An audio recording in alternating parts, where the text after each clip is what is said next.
Everybody got a hand up there. All right, that's cool. Who wants to be? I've seen a few of pro athletes. Okay, who wants to be an entertainer, musician, producer, engineers? Okay, doctor, lawyer. Okay, all right. Now, when you're given this power in this platform, what are you going to do with it? That's the question I give you. When you're given the power of education or knowledge, knowledge is not just power.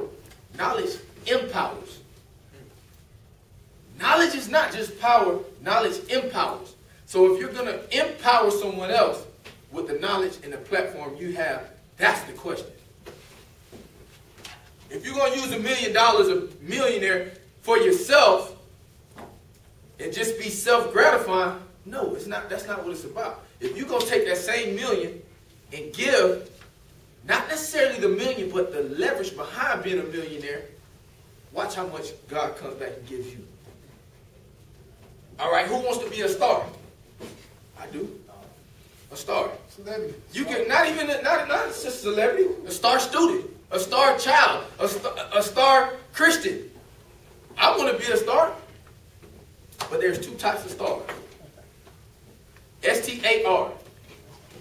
There's a seeker, a teacher, and a reacher. You can be that kind of star, or you can take the word star and spell it backwards, or you could be a rat. Rats. I'm just asking, which star are you? Seeker, teacher, and reacher. Or you could be a rat. You tell me. Seeker, teacher, and a reacher. And you spell it backwards, it can be rats. Which star are you? Now, we're talking about faith, family, future. All of you guys seem to have your faith intact. You're in the right place if you don't.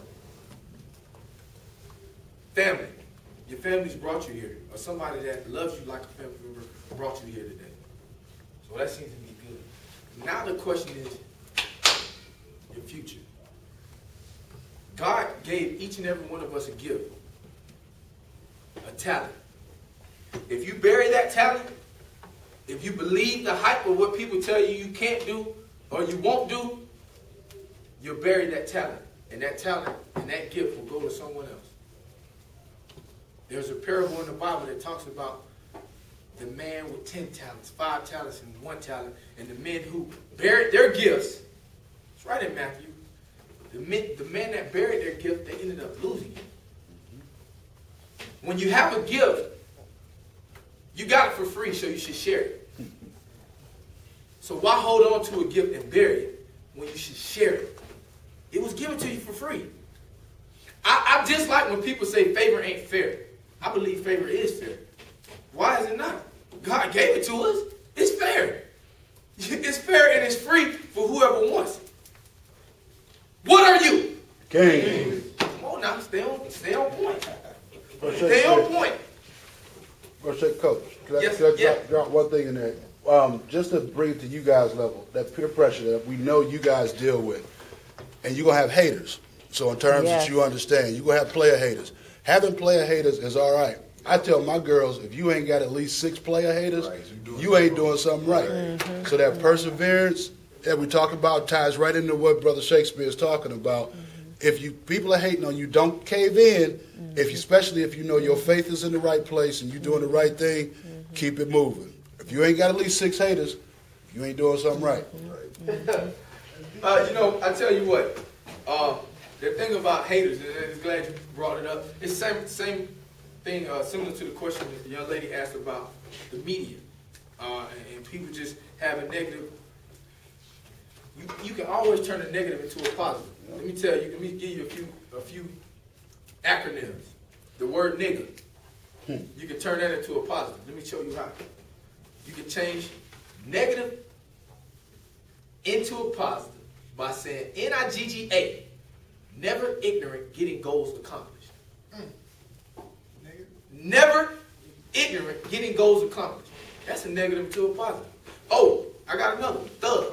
The word thug. T-H-U-G. Totally humble under God. How about that?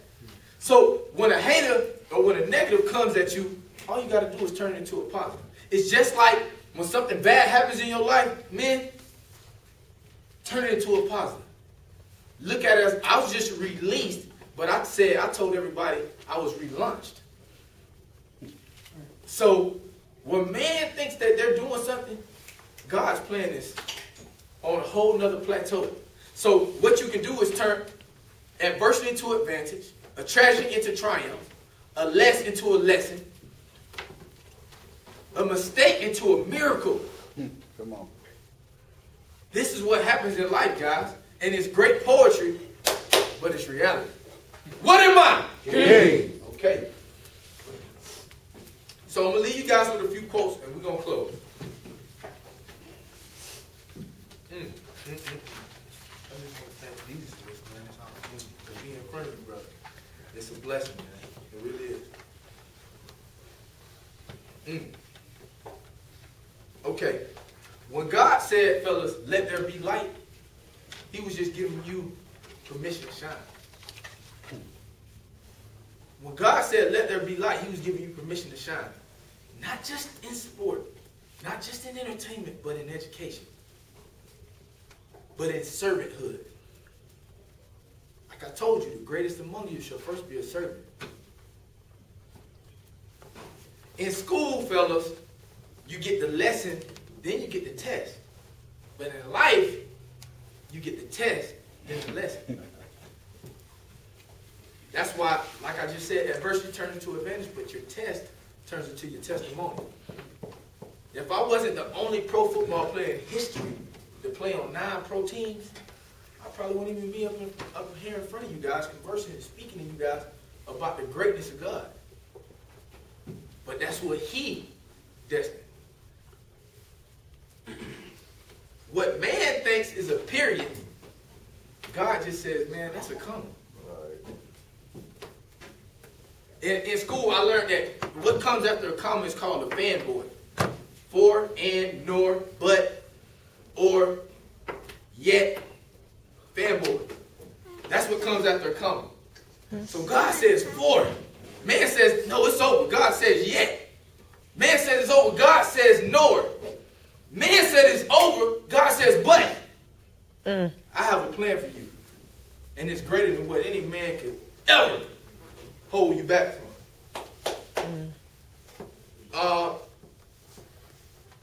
When you stop driving, your drive stops. So keep pushing. You're closer than you know. Fellas, you guys are closer than you know. I'm telling you. You're closer to that honor roll than you know. You're closer to making that team than you know. You're closer to that next hit. Producer, super producer, than you know. It's funny. Before any building is put up, before Berean builds their new church, guess what they have to do? Break ground. So when there's a new construction, there's ground that has to be broken. So when ground is broken, that's you being broken down. You're humble. God breaks us down to humble us. But only to build us up into a bigger, stronger, higher, more forceful building than ever. So before construction, there has to be a little destruction. I'll give you guys a few more. Wisdom is a major responsibility. You take that for what it is. Faith is just like beauty. It's in the eye of the beholder.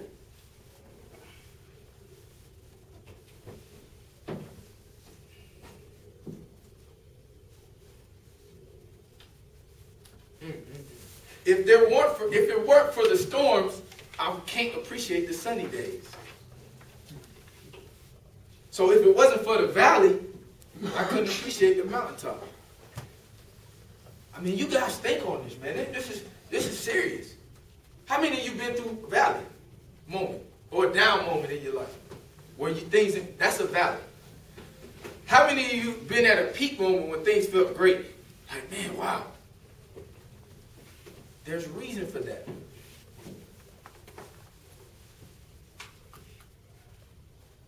When you're on the cusp of that breakthrough I just told you about, the enemy tries to trick you into thinking that God don't have your back.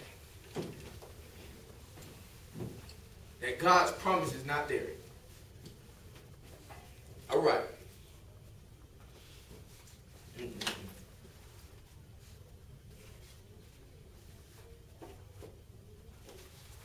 All right.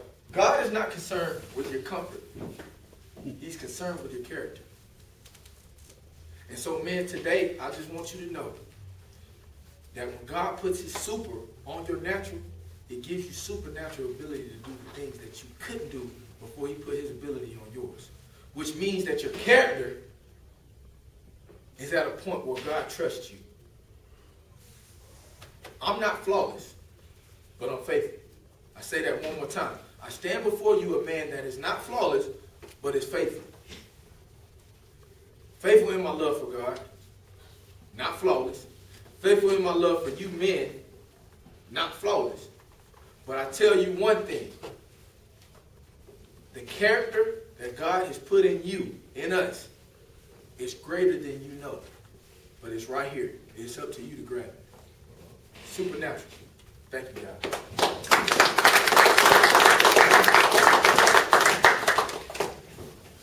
Well, gentlemen,